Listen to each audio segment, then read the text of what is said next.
Bon, aujourd'hui, je refais ma direction artistique. Pour expliquer la situation à ceux qui ne le savaient pas, je déteste ma direction artistique actuelle. Elle ne me correspond pas du tout, et à vrai dire, je l'ai faite assez rapidement parce que je voulais absolument ouvrir ma chaîne YouTube, et je me suis dit que si je le faisais pas très rapidement, j'allais jamais me lancer.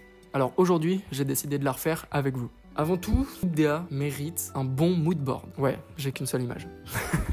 À partir de cette photo, on va pouvoir déjà dissocier les éléments qui nous intéressent, qu'on va pouvoir utiliser dans notre propre projet. Et c'est là que votre créativité entre en jeu. Dans un premier temps, on va pouvoir prendre ces éléments, les mettre dans notre projet et les tirer à notre profit. Donc les utiliser sans trop les modifier et nous créer une première composition, en changeant par exemple la taille, la forme ou encore les couleurs. Bien sûr, le but va être de faire en sorte que notre composition s'adapte assez facilement à notre format. Après ça, le but est forcément de ne pas plagier quelqu'un d'autre, donc on va aller chercher plus de références pour pouvoir bien s'entourer et commencer à être vraiment créatif.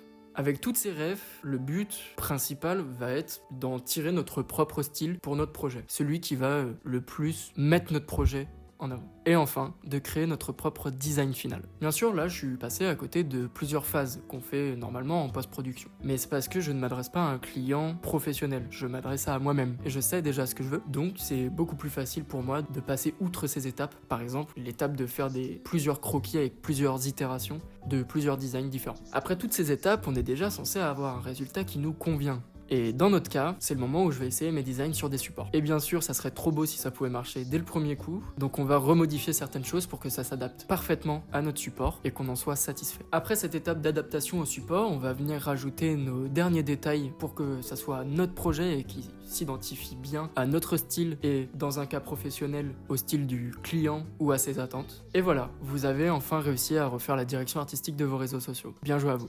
Bien sûr, la façon dont je l'ai fait n'est pas une ligne directrice qui est la ligne directrice que tout le monde doit utiliser. C'est la façon dont moi je fais mes projets, ou dans ce cas-là, la façon dont je fais ce projet-là en particulier. Mais pour des personnes qui ne connaissent pas forcément cette branche de métier ou cette façon de faire, c'est une ligne directrice que je vous donne et qui peut potentiellement vous aider.